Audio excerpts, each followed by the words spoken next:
So here we are, and Liz is first. Oh yeah, this Yeah. guy claims he guessed Trump's Twitter password.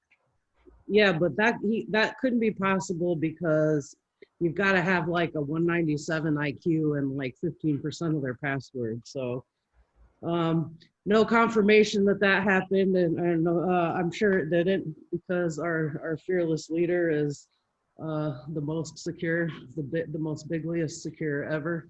Well, he has the cybersecurity consultant, The Rudy, cybers. I mean, get with the program, Sam. It's the cybers. Okay. the cyber. Yes. So this guy, yes, he is the same guy who actually did get his password back several years ago. Giuliani got hacked? No, Trump. Oh. This Dutch guy actually did get into his Twitter account in 2016. Was it verified the first time? Yes. Okay. Yes. Because this one sure sounded fake. Yeah, well, maybe it was. We just don't know. It totally could be fake news. But it's interesting that it comes up again, especially because he is a fan of using easily guessable passwords. Since last time this happened, the password was "you're fired." So Yeah. the claim that his password is MAGA 2020 isn't a huge stretch, other than it having been changed somewhat recently, perhaps. That's the most implausible part to me. But like there's evidence being that Trump tweeted something stupid, and I say, boy, that is really not impressive evidence. no, but it is. Yeah, exactly. How could you tell the difference? But I thought this was a pretty interesting story, nonetheless. Or rather, I found it amusing. Oh yeah. Yep. Anyway, right, and then we got password policy. Good, in the same, and this is the one that you sent me. Speaking of amusing, here's the link to their glorious password strength meter backed by AI. According to Carnegie Mellon, a good password that meets both complexity and usability for users is a 12-character password. And they made a demo of their little meter that's supposed to help you show your password strength. Yeah, that's what I said. I think it's just easier to use a password manager. So they don't think this, they aren't aware of the fact that don't use dictionary words, correct force battery staple, but it's still considered green. Right. So if I put in 1, 2, 3, oh boy, look at that. There, it's perfect. Nobody will ever get in if I use that. Let's try MAGA 2020. They don't like that one much. Okay. How about you're fired?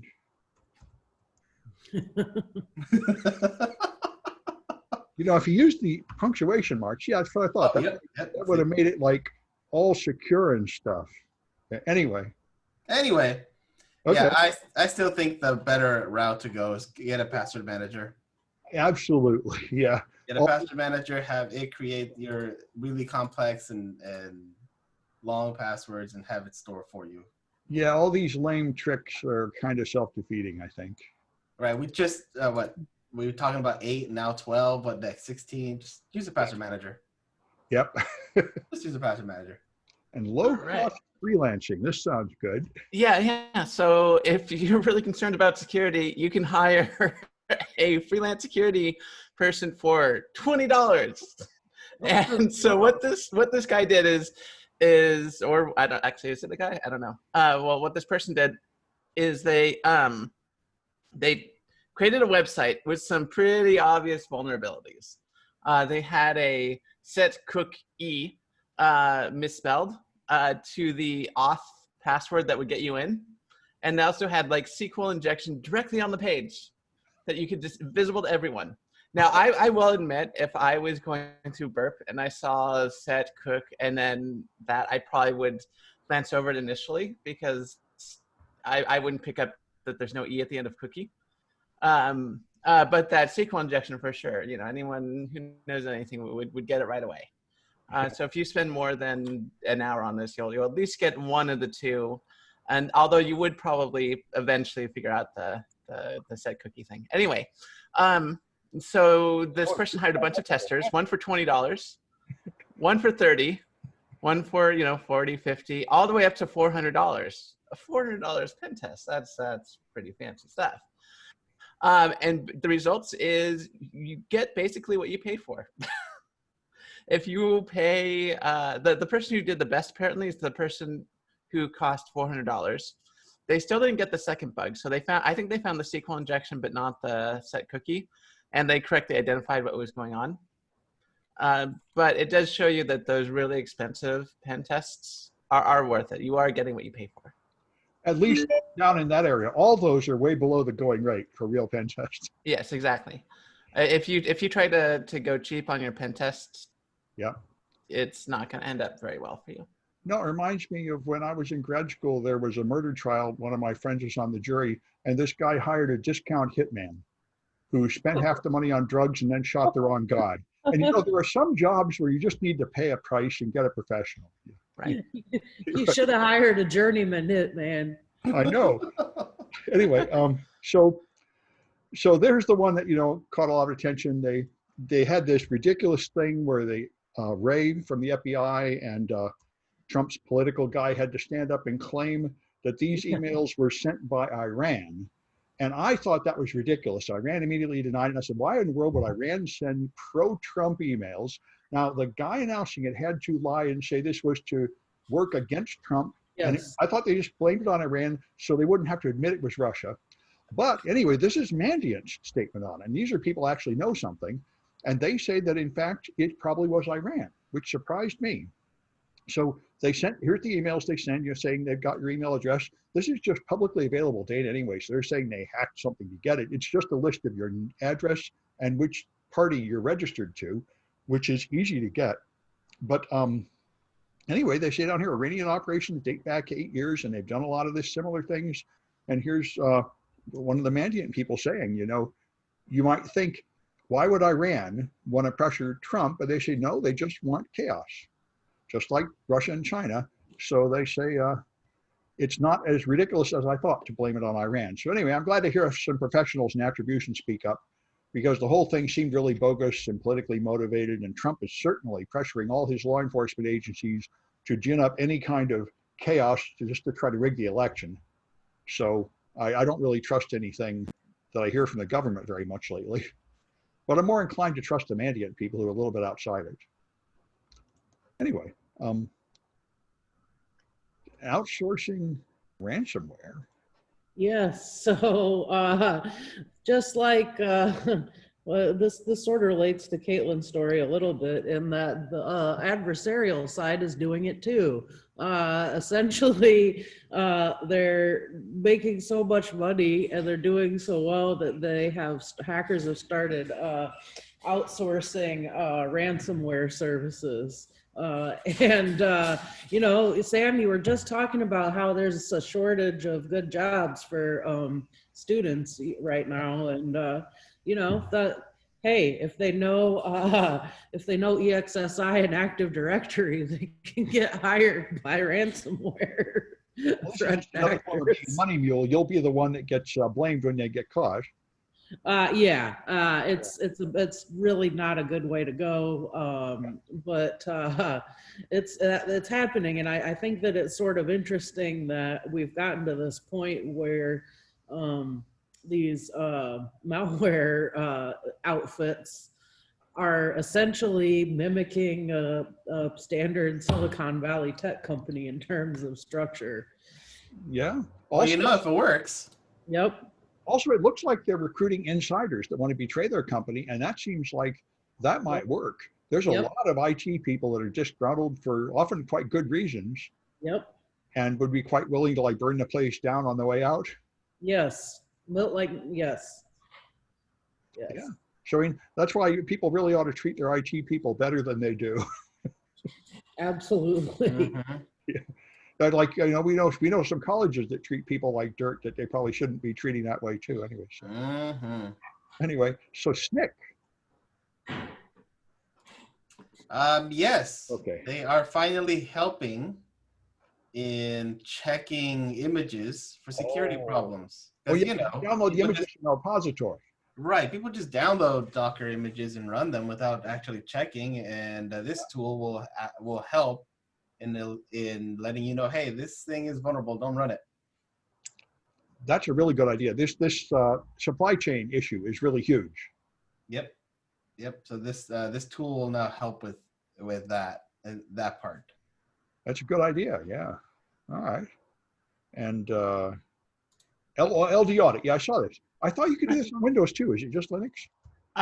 As far as I know, LD audit is specific to Windows in the same sense that the other thing, the LD preload, is specific to Linux, but I'm sure there's a Windows equivalent. Yeah. And essentially, LD audit is exactly what it sounds like. It's for auditing loaded shared objects. And what makes it really interesting is that it has priority over LD preload. So if you really want to make sure that your library is loaded into this program, you can use this obscure Linux API called LD audit. Yes. Mm-hmm. You can use LD audit to do that. And what makes it even more interesting is that it really is an shared object auditing API. So not only can you use it to inject your own code, you can use it to inspect what other libraries are using, like what code is running within the shared objects of those libraries, and figure out where you can put that code in. So how often is shared library use in Linux? I mean, often. It's still, now it's common. It used to not be common. It's extremely common. I mean, even just anytime you compile a program in C, Sam, you're going to get linked to is it libc.so? I see. I think it's libc. Yeah, libc.so. Yeah. Oh, that's shared. Yeah, I mean, so every one at least has one library, but no, libraries are extremely common in Linux. Oh, okay. So you can do DIL injection effectively on Linux. That's exactly what preload does. So when you use LD preload, what you do is you say, instead of looking in this directory for a shared object, look in this directory, right? Yeah. And so you can say, ignore this libc.so, use my one instead. It's better, which is useful for debugging and stuff, but it also opens up a lot of doors for hackers. Oh yeah, yeah. That's great to know about. I'm doing that a lot on Windows now, but I haven't tried it on Linux. Yeah. Oh, you should definitely try it on Linux, because like I said, the LD audit API is very similar to what you're doing in Windows, which is to say looking at API calls and debugging those. Yeah. So anyway, we've heard about this, but I was pleased to see a good article explaining it. So they're trying, what they're doing is like 7 governments together. Instead of trying to force the encryption companies to put in backdoors, they are just asking you to please put in backdoors and say, come on, guys, you encrypt all this stuff. We can't find the terrorism and stuff in there. And therefore, we hope that you will like write some product with a backdoor. And the most reasonable plan is the British plan called Ghost Protocol, where since most of the chat routines already have the ability to have multiplayers in a chat, they could just have the big brother extra silent player in your chat that can see everything. But anyway, it's nice that they're not forcing it. I wonder if they've ever thought of just using the power of the market, because this is how we got IP version 6. The government just said, you can't use this product on official government machines unless it meets these standards. And everything has to be IPv6 compatible.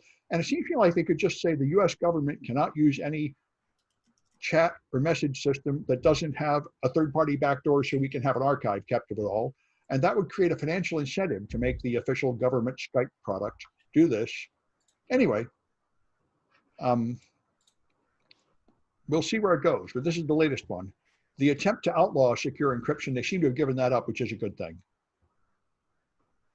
But I think all you want to do is you want to make it so the common product used by the average thoughtless person has a government backdoor in it. And this might eventually get there. We'll see. Anyway, oh yeah, selling the data on 186 million. Yeah, it related to your story quite a bit. And you know, the thing about it is this voter information is publicly available, but there are hackers who are selling that bundled with PII. Essentially, that's been you know, what they do is they'll get these huge data sets, and it's pretty trivial to de-anonymize that data. And essentially, they will bundle it together with the voter record rolls and then sell it to sell it to hackers. So Yeah, I know this is how Trump got in, by doing this on Facebook, and this is what Charlie Kirk did, the first speaker at the Republican National Convention. He sent emails to all the black voters telling them that they shouldn't vote. I'm surprised it doesn't happen more. If you have this kind of PII, you can then do targeted political influence operations. yeah. Yep. And that's what's going on. Yep, but I mean, the interesting thing is they were trying to, this bizarre statement from the FBI a few days ago, they tried to make it sound like the enemies had hacked us and done something, and we needed like stronger cyber defenses and that they were protecting us. And I brought it up in my class as an example of how not to do instant response. Something happened, so you make a rushed statement, call everybody in, then you just babble nonsense at them that is obviously false. Then you say, don't worry, we're on top of it. When the fact that you handled this so badly proves you're not on top of it. This is just what you never do. You don't say something. That statement, you figure out what to say. Something else. Yeah, you figure out what people, I mean, they did it at the college when they had the fake breach years ago. They announced something and everybody was scared. They're calling everybody like me. Is it safe to work here? You have to answer the obvious questions like, what does this mean to me? Do I need to change my password, close my account? What's going to happen to me? You have to have answers to these questions before you start scaring everybody, if your goal is to actually improve anything. But the point of that was an audience of one. They just wanted to say something that would look the way we wanted it to look to Trump on TV. And okay, that makes more sense, because I mean, I just started laughing when the FBI guy said, "Oh, Russia and Iran are interfering in the election to hurt the president," and I'm like, Russia wants him to be president. What are you talking about? I know, and then I waited for any information. They didn't even say it was about those fake Proud Boys emails. People said, "Oh, this is coming up. You better watch it." So I watched it. I said, that made no sense at all. Yep. And then I realized they're all sitting there. They're in a very bad position. Like Ray, Trump is really mad at Ray and he's really mad at Barr because he ordered them to frame Biden and they didn't do it. So what they're trying to do now is to wait for the election, just like everybody else, because they have to try to please Trump enough not to get fired now, but betray Trump enough to not get fired after Biden wins. So this is what happens in corrupt governments. You have to carefully balance your apparent loyalty to the two sides before the coup. Anyway, all right, so EFF? Oh, wiretap applications, okay.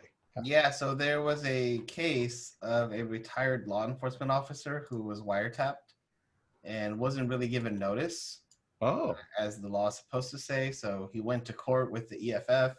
They lost the first, but when they appealed, they won that.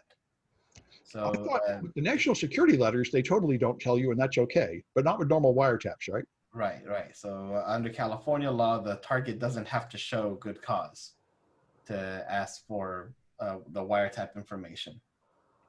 But they do have to tell you? But they do have to tell you. They have to tell you, I think, 90 days after it's done or something. Oh, okay. Well, I guess. And they didn't.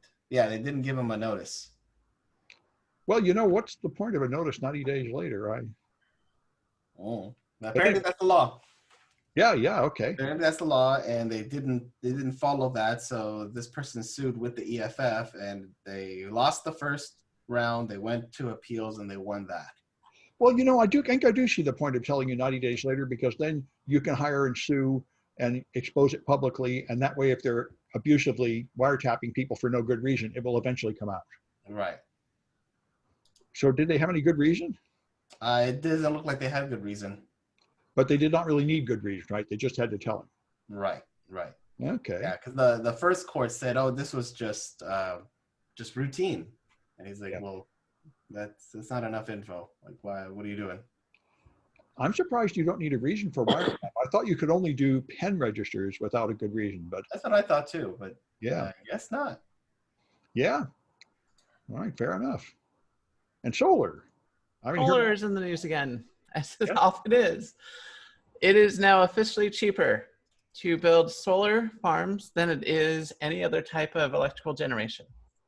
And part of this has to do with technology, but a bigger part has to do with economic policies and subsidies given to green power production. E-commerce? economy, to subsidies given Oh, okay. to people who build green power facilities. So really, it's not cheaper. It's being subsidized to make it. It's right. It's in some ways artificially cheaper, but this is part of environmental economics. Yeah. Which, you know, you have things like cap and trade, where you have a certain amount of carbon emissions and you can trade with other companies to, you know, limit your carbon output. The main takeaway here, though, is that if companies are thinking about putting up a plant, it is in their best interest now in every single way to go with solar, which is interesting because, as many people are aware, solar does not work at night. So this is going to, what? Well, yes. Well, yes, it does not work at night. So we're going to have kind of a, we're going to have to kind of structure our electrical grid kind of around that. So instead of having solar, which is boosting energy protection during the day, if our main source of power is solar, you know, how are we going to, we're going to have, you know, something else boosting it at night. Does that mean that nighttime energy is going to start to become more expensive? I don't know how this is going to work, but it is a good change. I definitely approve of solar becoming the cheapest. Well, this was one of Elon Musk's thing. He was going to have everybody have a big battery. Yeah. I mean, but batteries were down over time. Okay, 1, 2, you can't. A single battery is not going to power your house all night. Well, no, actually, my relatives are getting the Powerwall installed at their house, and it's actually pretty awesome because it will power their house for 3 days and it's good because they're disabled and they're old, they're elderly, and they're disabled, and it's much better for them because they struggle to fill the generator when the power goes out. So with the battery set up and their solar panels, they don't have to worry about that. Right. I was going to say that the only way to get to have enough power to last through the night is to get one of those battery walls. Right. You can't just get one of those car batteries and be like, okay, I'm good. You need to invest a good amount of money into that, and that's a little too expensive, I think, for most people. What? My potato battery won't work? Potato batteries are awesome, but they have trouble lighting an LED, let alone your house, unfortunately. Yeah, well, I'm glad to see it. I think we really need to switch to renewables, obviously, and California is going to lead the way as usual. So, because the actual cost to society of burning fossil fuels is really large. Right. There's also a huge cost to society of building all these batteries too, that we should not overlook. Yeah, they do have like heavy metals and hazardous waste they create. Hey, and we recently had a issue with Bolivia, in which we tried to overthrow their government so we can get cheap lithium. Lithium is becoming the new oil, and we need to be aware. Yeah. Yeah, that's an issue. So we might want to make better. Now, we've been talking for years about making them out of like graphene sheets and stuff, but they never seem to quite get that working. No. It would be a lot cheaper. I think Liz has vanished. Perhaps your dog chewed through the cable or something. She's not a fan of solar. That's all. Oh, that must be it. Has to rage quit for the night. Talk about stuff. Yeah, she's all into the clean coal. That's right, the clean coal. You gotta wash it with soap. Exactly. So I thought this was pretty awesome. So I've been getting into security metrics and the attack framework and such. So I've been waiting for this for years. These guys have now approved a medical vulnerability metric. Oh. So you send in your medical product, which can be like a questionnaire, even that you ask people, or a product, and it's designed by MITRE, the same people that made the attack framework, and they will then rate your device. So you have an official government rating, or FDA.gov. The FDA will rate your device on its cybersecurity, and they have a few approved things. So you can have clinical outcomes and so on. It sounds pretty awesome. So we propose it, they check it out, and then they write down their results. And here's a few products that have been approved: medical products, insulin dosing systems, and so on. But these are things like questionnaires. So it doesn't seem like you're doing hardware yet, but they're gonna. Anyway, it's definitely in the right direction. Yes, I mean, You I'm get waiting for this years. Mudge has been talking about this for 10 years, a cyber UL listing, where there could be some kind of official mark of how secure is your product. So customers could make an informed decision. Because, you know, some company got hacked with ransomware, like a voting region, and people on Twitter were saying, they're idiots. And I said, well, you know, what are they supposed to do to stop ransomware? There is not official government recommendation that works. So it's not entirely fair to say they're idiots because they got ransomware. And it'd be nice if there were official things you could do. So I'm glad to see it. And I think the you know, the MITRE attack framework, MITRE is definitely the right company to start doing this with a good reputation, and they really seem to consider all the issues properly. So anyway, see if I can learn enough about that to make it into some homework for students or something. Any more comments? No. All right, I'll stop that recording.